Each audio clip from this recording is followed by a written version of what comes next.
Good morning. Let's start our next topic of friction chapter of unit number 3. As we have already discussed about the laws of friction, that we have mainly 4 or 5 laws of friction. The first law of friction is that the frictional force is always acting in the opposite direction of the motion of the body. Second law, the direction of the frictional force is always tangential. Third law is the frictional force is depend on the nature of the surfaces in contact. Next law is that the frictional force does not depend on the area of the contact between any two surfaces as long as the normal reaction is constant. And the last and the very important law is that the frictional force is directly proportional to the normal reaction. चाहे आपकी जो है frictional force जो है, आप rest की बात करो तो हम उसको स्टैटिक फ्रिक्शन कंसीडर करते हैं. When the object is sliding over the surface of another object, then we call it as a sliding friction, or whenever the object is in the motion, then we call it as a kinetic friction.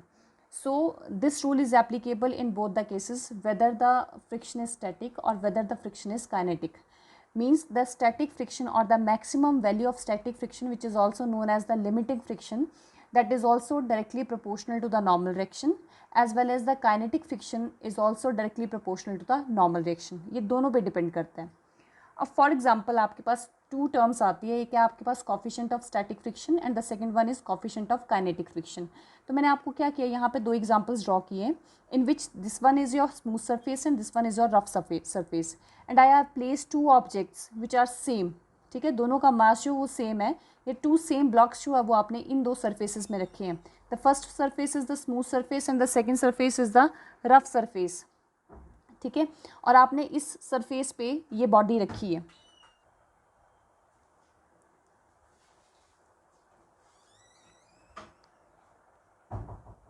तो आपके पास ये 2 surfaces हमने consider किए. ठीक है, यहाँ पे आपने 2 ब्लॉक्स पुट कर दिए हैं.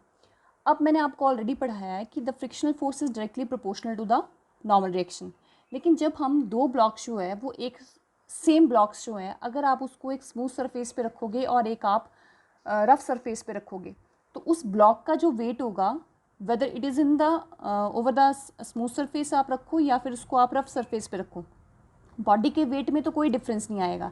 यानी कि स्मूथ सरफेस पे जो बॉडी का वेट होगा, रफ सरफेस में भी वही वेट होगा. यानी कि सरफेस से जो आपको नॉर्मल रिएक्शन मिलेगी that is same in both the cases. तो हमने ये लॉ पढ़ा है कि the frictional force is directly proportional to the normal reaction. तो अगर फ्रिक्शनल फोर्स नॉर्मल रिएक्शन पे डिपेंड करती है तो इन दोनों केसेस में ब्लॉक का वेट तो एक ही है, एक जैसा ब्लॉक रखा है हमने, तो नॉर्मल रिएक्शन भी एक जैसी है. यानी कि इन दोनों सरफेसेस में जो आपको फ्रिक्शनल फोर्स है वो सेम मिलनी चाहिए. ठीक है, या फिर आप बोलो कि उस ऑब्जेक्ट को इन दोनों सरफेसेस में अगर आपने मूव करवाना है, मैंने आपको ऑलरेडी बताया था, जितनी आपकी फ्रिक्शनल फोर्स होती है उतनी ही आपको एक्सटर्नल फोर्स अप्लाई करनी पड़ती है ताकि आप ऑब्जेक्ट को मूव करवा सको, जो मैक्सिमम आपकी फ्रिक्शन की बात करते हैं हम. तो अगर हम इन 2 सरफेसेस को देखो तो यहाँ पे तो आर की वैल्यू सेम है. इफ़ आर इज सेम तो इन दोनों केसेस में जो फ्रिक्शनल फोर्स है वो आपको सेम मिलनी चाहिए. और अगर फ्रिक्शनल फोर्स आपको सेम मिल रही है तो दोनों केसेस में आपको फ्रिक्शनल फोर्स जो वो सेम मिलनी चाहिए. यानी कि दोनों केसेस में, रफ और स्मूथ सरफेसेस में, इन दोनों ब्लॉक्स को मूव करवाने के लिए you have to apply the same force. लेकिन ऐसा तो नहीं होता. आपको स्मूथ सरफेस में इस ब्लॉक को मूव करवाना है तो you have to apply some less force, कम फोर्स अप्लाई करनी पड़ेगी. और अगर आपको रफ में मूव करवाना है तो you have to apply some more force as compare to this case. तो जब ब्लॉक एक जैसा है, नॉर्मल रिएक्शन एक जैसी है, फ्रिक्शनल फोर्स एक जैसी मिलनी चाहिए, तो फोर्स डिफरेंट क्यों हो रही है? अब ऑब्वियस सी बात है, फोर्स का वेरी करने का मतलब है दोनों कंडीशंस में अगर फोर्स वेरी कर रही है इट मीन्स बोथ केसेस में आपको फ्रिक्शनल फोर्स जो है वो डिफरेंट मिल रही है. यानी कि आपका ये लॉ तो ऑब ही नहीं किया. फ्रिक्शनल फोर्स जो आर पे डिपेंड करती है, यहाँ पे आर दोनों पे सेम है लेकिन हमें फ्रिक्शनल फोर्स सेम नहीं मिल रही. ठीक है, तो यहाँ पे हम एक इम्पॉर्टेंट चीज़ करते हैं कि यहाँ पे फ्रिक्शनल फोर्स जो है वो आर के साथ साथ एक और पैरामीटर पे डिपेंड करता है. मैंने आपको ऑलरेडी बता दिया था, the frictional force also depend on the nature of the surfaces in contact. जो सरफेसेज हैं उनके नेचर पे भी डिपेंड करता है. अब यहाँ पे स्मूथ सरफेस है, यहाँ पे रफ सरफेस है, तो नेचर दोनों की डिफरेंट है. अगर नेचर दोनों की डिफरेंट है तो सेम फ्रिक्शन कैसे मिलेगी? तो आर पे तो डिपेंड करती है लेकिन उसके साथ साथ नेचर पे भी डिपेंड करती है. तो वो हमें कैसे पता लगता है? तो यहाँ से मैंने जैसे यहाँ पे दोनों पे 10 न्यूटन फोर्स अप्लाई कर दी. ठीक है, दोनों के केस में फॉर एग्जांपल ये एग्जांपल लिखा है मैंने कि फॉर एग्जांपल रिएक्शन आपको 10 न्यूटन मिल रहा है. ठीक है, दोनों के केसेस में। तो फ्रिक्शनल फोर्स आर पे डिपेंड करती है, तो हमें फ्रिक्शनल फोर्स दोनों के केस में सेम ही मिलनी चाहिए, जबकि सेम नहीं मिल रही है। अब वो ऐसा क्यों होता है? तो यहाँ से मैंने ये इक्वेशन लिखी। अब ये मैंने रेस्ट का केस लिया है, ठीक है। कोफिशिएंट ऑफ स्टैटिक फ्रिक्शन हम कर रहे हैं, तो static means the body is in the state of rest, तो यहाँ पे रेस्ट पे रखी है। तो यहाँ से हम प्रोपोर्शनलिटी का साइन रिमूव करते हैं and we can place a proportionality constant which is known as mu s. Okay, whenever the object is in the state of rest or it is not moving over the surface of, ठीक है, another body के ऊपर आप move नहीं कर रहे हो, तो आप वहाँ पे s लिखोगे। this constant term is known as coefficient of static friction. clear? so the coefficient of static friction is also, it is the ratio of the static friction, it is the maximum static friction. जब आप box को force लगा रहे हो, तो जब आप simple static friction की बात करते हो तो उसका मैग्नीट्यूड इंक्रीज करता जाता है। तो यहाँ पे मैं कंसीडर कर रही हूँ maximum static friction is directly proportional to the normal reaction, और यहाँ से mu s is equal to maximum static friction upon normal reaction आ गया। अब ये स्टैटिक फ्रिक्शन है, फोर्स ऑफ फ्रिक्शन है, ये नॉर्मल रिएक्शन है, दोनों फोर्सेज है। तो फोर्सेज और फोर्सेज एक दूसरे को कैंसिल आउट करेगी, इसका कोई यूनिट नहीं बनता।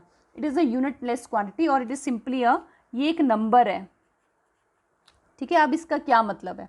इसका ये मतलब होता है, जैसे आपके पास फॉर एग्जांपल, मैंने पीछे एग्जांपल दिया, आपको दो सरफेसेस रखे हैं, एक स्मूथ है एक रफ है, दोनों पे आपने सेम ब्लॉक रखे हैं, दोनों से आपको रिएक्शन 10-10 न्यूटन मिल रही है, लेकिन दोनों को मूव करवाने के लिए आपको फोर्स डिफरेंट लगानी पड़ रही है। इट मीन्स फ्रिक्शन आपको डिफरेंट मिल रही है। अब क्या चीज़ है, अब आपके पास फॉर्मूला तो ये है, f S is equal to mu s into are. For example smooth surface है और रफ सरफेस है, तो यहाँ पे हमें क्या चीज़ बोली है, दोनों एग्जाम्पल्स में मेरे पास आर सेम है, लेकिन जो हमारी फ्रिक्शनल फोर्स है it also depend on the nature of the surfaces. तो नेचर ऑफ सरफेस पे डिपेंड करती है। तो जो आपके स्मूथ सरफेस है, तो वहाँ पे नंबर ऑफ इरेगुलरिटीज़ कम होने की वजह से वहाँ पे आपका फ्रिक्शनल फोर्स का मैग्नीट्यूड ऑब्वियस सी बात है कम ही होना चाहिए। और जो आपका रफ सरफेस है, वहाँ पे नंबर ऑफ इरेगुलरिटीज़ मोर होने की वजह से वहाँ पे आपको फ्रिक्शनल फोर्स जो है वो ज़्यादा मिलनी चाहिए। अब वो कहाँ से पता लगता है? ये आपने एक नंबर लिखा है म्यू एस, ये बहुत इंपॉर्टेंट है, इसको कोफिशिएंट ऑफ स्टैटिक फ्रिक्शन बोलते हैं। फॉर एग्जांपल आपका अगर पिछले स्मूथ और रफ सरफेस पे लगाओ जिसमें आपने ब्लॉक सेम रखा है, नॉर्मल रिएक्शन 10 न्यूटन आ रही है, तो स्मूथ सरफेस के लिए फ्रिक्शनल फोर्स आपके पास म्यू एस इंटू 10 बनेगी, और रफ सरफेस के लिए mu s into 10, mu s into r वाले में फॉर्मूले में डाला, तो आर तो दोनों का सेम है।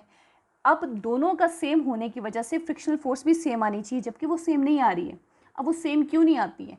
क्योंकि ये जो कोफिशिएंट ऑफ स्टैटिक फ्रिक्शन है, जब बॉडी मूव करेगी किसी सरफेस पे तो उसको कोफिशिएंट ऑफ काइनेटिक फ्रिक्शन बोलेंगे। तो आप सबको पता है कि स्टैटिक फ्रिक्शन की वैल्यू हमेशा ज़्यादा होती है, और जब भी बॉडी स्टैटिक से स्लाइडिंग में कन्वर्ट होती है तो वहाँ पे फ्रिक्शन की वैल्यू कम हो जाती है, क्योंकि इरेगुलरिटीज़ की इंटरलॉकिंग का टाइम थोड़ा सा कम हो जाता है, उसको उतना टाइम नहीं मिलता कि इंटरलॉकिंग हो पाए। तो यहाँ पर क्या वो चीज़ होती है, जैसे स्मूथ सरफेस में मैंने स्टील ले लिया, रफ सरफेस में मैंने वुड ले लिया। अब दोनों पे आप सेम ब्लॉक रख दो, तो दोनों में स्मूथ और रफ पे जब सेम ब्लॉक रखोगे तो आर तो सेम आ रहा है, लेकिन इनकी नेचर जो डिफरेंट है वो नेचर हमें म्यू एस से पता लगती है, ठीक है। कोफिशिएंट ऑफ फ्रिक्शन का मतलब है कि कोई भी सरफेस आपको कितनी फ्रिक्शन प्रोवाइड करवाएगा। अगर म्यू की वैल्यू किसी भी सरफेस के लिए ज़्यादा है, इट मीन्स उस पॉइंट पे या उस सरफेस पे आपको फ्रिक्शनल फोर्स ज़्यादा मिलेगी। कोफिशिएंट ऑफ फ्रिक्शन से ही पता लगता है कि आपको कितनी फ्रिक्शन मिलेगी। फॉर एग्जाम्पल अगर स्टील है, तो स्टील आपके बुक में एक टेबल बना हुआ, वहाँ से आपको पता लग जाएगा डिफरेंट स्टील है, एल्यूमिनियम है, ग्लास है, उनके केस में आपको कितनी फ्रिक्शन मिलेगी, रेस्ट पे कितनी मिलेगी, और बॉडी स्लाइड करने लगेगी तो कितनी फ्रिक्शन मिलेगी। ऑब्वियसली बात है, अगर आप स्टील पे बॉडी को मूव करवा रहे हो और बॉडी रेस्ट से आप मोशन पे लेके आ रहे हो, तो रेस्ट पे जो फ्रिक्शन की वैल्यू होगी वो थोड़ी सी ज़्यादा होगी, ठीक है, और जब वो मूव करने लगेगा तो फ्रिक्शन की वैल्यू थोड़ी सी रिड्यूस हो जाएगी, ठीक है। अब वो जो फ्रिक्शन की वैल्यू है that is totally depend upon the mu. तो यहाँ पे आपने ब्लॉक तो सेम ही रखे थे, ठीक है, ब्लॉक जो आपने यहाँ रखा था वो आपको आर यानी कि 10 न्यूटन मिल रहा था, और यहाँ पे जब आपने रखा तो वो भी कितना है आपका 10 न्यूटन ही है, लेकिन यहाँ पे फ्रिक्शन आपको कम मिलेगी और यहाँ पे फ्रिक्शन आपको ज़्यादा मिलती है। वो कैसे मिलती है? वो डिपेंड करता है म्यू एस। स्टील जो वो स्मूथ सरफेस है, यानी कि उसकी कोफिशिएंट ऑफ फ्रिक्शन की वैल्यू जो है वो कम होगी। फॉर एग्जांपल उसकी वैल्यू 1 है, ये रैंडम से एग्जांपल लिखा है मैंने, और ये आपके पास वुड है, वो ज़्यादा रफ है, तो वहाँ पे उसकी जो फ्रिक्शन की वैल्यू वो 10 है। तो जब आप दोनों सेम ब्लॉक दोनों के केसेस पे रखोगे तो आर तो सेम आएगा, लेकिन नेचर वेरी करने की वजह से, स्मूथ और रफ होने की वजह से म्यू की वैल्यू दोनों की डिफरेंट आएगी। इसकी फॉर एग्जांपल 1 है, इसकी फॉर एग्जांपल 10 है, तो जब आप यहाँ पुट करोगे आर तो दोनों केसेस में सेम आ रहा है, लेकिन म्यू एस वेरी करेगा। तो यहाँ आएगा 1/10, यहाँ आएगा 10/10। तो यहाँ पे फ्रिक्शन की वैल्यू 10 न्यूटन बन जाएगी और यहाँ पे फ्रिक्शन की वैल्यू 100 न्यूटन, लेकिन आर सेम है। तो जो आप रफ सरफेस है वहाँ पे फ्रिक्शन जो है वो ज़्यादा मिल जाएगी, तो आपको फोर्स भी ज़्यादा ही लगानी पड़ेगी। यानी कि इस एग्जाम्पल से हम एक ही चीज़ समझते हैं कि किसी भी सरफेस पे आपको कितनी फ्रिक्शन मिलती है वो डिपेंड करता है कि आपने जो ब्लॉक उस पर रखा है वो उसका रिएक्शन कितना है, मतलब वेट कितना है। More the weight more will be the normal reaction, more will be the value of the friction. और साथ में डिपेंड करता है नेचर पे, किसी भी सरफेस की नेचर यानी कि वो हमें कितनी फ्रिक्शन प्रोवाइड करवाती है वो डिपेंड करता है उसके म्यू की वैल्यू पे। ठीक है, अगर ये ब्लॉक रेस्ट पे है तब हम बोलते हैं कोफिशिएंट ऑफ स्टैटिक फ्रिक्शन। अगर ये ब्लॉक स्टील पे मूव करने लग पड़ेगा तो स्टील हमें फ्रिक्शन थोड़ी सी कम प्रोवाइड करेगा। यानी कि जब भी बॉडी मोशन में होगी तो जो हमें कोफिशिएंट ऑफ फ्रिक्शन, अब मोशन में है तो उसको हम कोफिशिएंट ऑफ स्टैटिक फ्रिक्शन ही बोलेंगे, कोफिशिएंट ऑफ काइनेटिक फ्रिक्शन बोलेंगे, वो वैल्यू कम हो जाती है। तो म्यू की वैल्यू कम हो जाएगी तो ऑब्वियस सी बात है काइनेटिक फ्रिक्शन की वैल्यू भी क्या हो जाएगी, कम हो जाएगी। अभी हम स्टैटिक का केस कर रहे हैं, तो यहाँ से आपको पता लग गया। तो फ्रिक्शन आर के साथ साथ नेचर यानी कि म्यू कोफिशिएंट ऑफ फ्रिक्शन पे डिपेंड करती है। तो अभी रेस्ट पे है बॉडी, तो हमें किसी भी सरफेस से कितनी फ्रिक्शन मिलती है आपको क्लियर हो गया होगा, इन दो फैक्टर्स पे डिपेंड करता है। तो यहाँ से लिखा है मैंने maximum static friction upon normal reaction, f s as it is, R is equal to m g. तो mu s is equal to f s upon m g और एफ एस अपॉन आर आता है। याद रखेंगे आप, when ever the body is in the state of rest then we can take the coefficient of static friction represented by mu s, उसको mu s से represent करेंगे। तो coefficient of static friction की डेफिनेशंस मैंने लिख दिया है, ratio of maximum static friction to the normal reaction, और इन दोनों ऊपर नीचे फोर्सेस है तो वो यूनिटलेस क्वांटिटी बन जाता है। ठीक है, नेक्स्ट आता है coefficient ऑफ काइनेटिक फ्रिक्शन, उसको mu k से रिप्रेजेंट करेंगे। जब तक बॉडी रेस्ट पे है तो जो हमें अपोजिंग फोर्स यानी कि स्टैटिक फ्रिक्शन मिलेगी वो डिपेंड करता है म्यू एस पे यानी कि कोफिशिएंट ऑफ स्टैटिक फ्रिक्शन पे। और जब भी बॉडी रेस्ट से मोशन पे आ जाएगी तब जो हमें फ्रिक्शन मिलेगी यानी कि काइनेटिक फ्रिक्शन जो है it totally depend upon the mu के। म्यू के क्या चीज़ है, coefficient of kinetic friction. Body motion में जो है किसी भी सरफेस में मोशन पे है तो उस सरफेस से हमें कितनी फ्रिक्शन मिलती है वो डिपेंड करता है म्यू के पे। आर पे तो करेगा ही करेगा, साथ पे किस पे डिपेंड करेगा, म्यू के पे। ठीक है, तो यहाँ पे मैंने प्रोपोर्शन, जैसे ये जो f is directly proportional to r है ना, ये दोनों पे चलता है। F s directly proportional to r यानी कि मैक्सिमम स्टैटिक फ्रिक्शन, स्टैटिक की हम मैक्सिमम वैल्यू कंसीडर करते हैं, maximum static friction is directly proportional to R और the normal limiting friction is also directly proportional to R, क्योंकि maximum static friction को हम लिमिटिंग फ्रिक्शन भी बोलते हैं। और kinetic friction is also depend upon directly proportional to R. ठीक है, जिस ब्लॉक का जितना ज़्यादा वेट होगा उसको मूव करवाने के लिए आपको उतनी ही ज़्यादा फोर्स लगेगी, यानी कि वहाँ पे आपको उतनी ही ज़्यादा फ्रिक्शन मिलेगी। क्लियर, और जो जितना हल्का होगा अगर वो मोशन में आ गया तो उसको मूव करवाने के लिए आपको उतनी ही कम फोर्स लगानी पड़ेगी, क्योंकि मोशन में हमें फ्रिक्शन फोर्स कम ही मिल रही है। तो ये डिपेंड करता है आर पे। यहाँ से मैंने प्रोपोर्शनलिटी साइन हटा दिया तो मेरे पास यूके आ गया।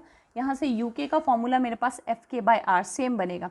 तो जब भी आपकी बॉडी मूव कर रही होगी तब हम उसको काइनेटिक फ्रिक्शन बोलेंगे, और काइनेटिक फ्रिक्शन के केस में हम हमेशा यूके लिखते हैं which is known as coefficient of kinetic friction.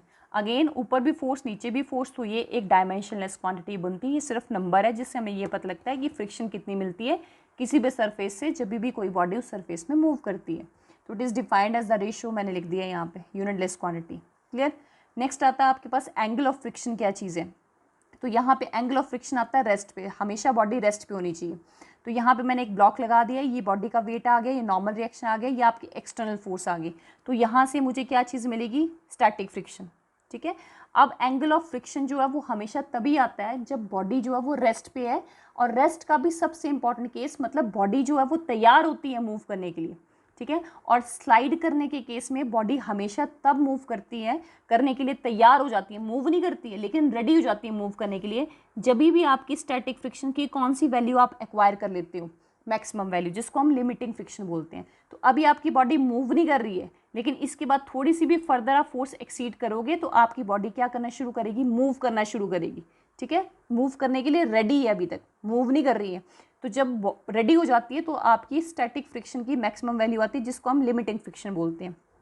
Clear, तो अभी लिमिटिंग फ्रिक्शन भी जब हमारे पास केस आता है तभी भी बॉडी मूव नहीं करती है, रेस्ट पे ही होती है, लेकिन हाँ उसके आगे फर्दर आप एक्सीड करोगे तो वो it will start move over the surface, ठीक है। तो आपने मैंने क्या किया यहाँ पे, ये आपकी स्टैटिक फ्रिक्शन है, ये आपका नॉर्मल रिएक्शन है। तो मैंने क्या किया यहाँ पे पैरेललोग्राम कंप्लीट कर रही हूँ एक, ठीक है। एक ये आपके पास मैक्सिमम काइनेटिक फ्रिक्शन है, ये नॉर्मल रिएक्शन है, ये पूरा नॉर्मल रिएक्शन है। तो मैंने एक रिजल्टेंट निकालना है, तो you have to complete the parallelogram, ये पैरेललोग्राम आ गया, ठीक है। और यहाँ से वो कॉमन इनिशियल पॉइंट से आप क्या चीज़ निकालते हैं, वेक्टर निकालते हैं। ये आपके पास आर डैश है। तो एंगल ऑफ फ्रिक्शन क्या चीज़ होता है, ये क्या चीज़ है जो मैंने ग्रीन पेन से बनाया है, it is the resultant of normal reaction and the maximum static friction. So angle of friction is the angle between the normal reaction के बीच का एंगल और रिजल्टेंट ऑफ नॉर्मल रिएक्शन और स्टैटिक फ्रिक्शन, इसके बीच का angle. Simple है, R M g और external force static friction जैसे मैंने सिखाया वो वैसे बनाया। इन दोनों का मैंने पैरेललोग्राम बनाया क्योंकि मुझे नॉर्मल रिएक्शन का और स्टैटिक फ्रिक्शन का रिजल्टेंट निकालना था। तो पैरेललोग्राम कंप्लीट करके मेरे पास ये रिजल्टेंट आ गया। Clear. The angle between the normal reaction, see it is the normal reaction and it is the resultant, जिसको मैंने आर डैश से रिप्रेजेंट किया, it is the resultant of किस चीज़ का, normal reaction and static friction, maximum value of static friction, that angle is known as angle of friction. यही मैंने यहाँ लिखे हैं। तो आपने थीटा निकालना है, इसको ओ आर और इस वैल्यू को मैंने सी लिख दिया। In triangle O C R, तो यहाँ से मैंने tan थीटा लिया, that is equal to perpendicular upon base, angle के सामने वाली साइड परपेंडिकुलर, तो यहाँ पे मेरे पास R C upon base O R आ जाएगा। Put the value of R C. अगर आपकी ये वैल्यू जो है पैरेललोग्राम की ऑपोजिट साइड्स जो होती है वो इक्वल होती है, अगर ये वैल्यू आपकी एफ एस मैक्सिमम के बराबर है तो ऊपर वाली वैल्यू भी आपकी एफ एक्स मैक्सिमम के बराबर ही आएगी। तो इट इज़ एफ एक्स, ठीक है, इसको आप मैक्सिमम भी लिख सकते हो, और ओ आर जो है वो आपका आर है। So f s by R we have already discussed, f s by R is mu s. तो अभी तो बॉडी आपकी रेस्ट पे ही है तो आप उसको म्यू एस ही लिखोगे, तो यहाँ पे मैंने म्यू एस लिख दिया। यहाँ पे पुट करोगे आप tan theta is equal to mu s. So we can prove that the coefficient of static friction is numerically equal to tangent of theta, क्या चीज़ है, angle of repose, sorry angle of friction। mu s जो है वो numerically tangent of angle of friction की equal होता है। Clear. तो अभी आपने इतना डिस्कस करना है।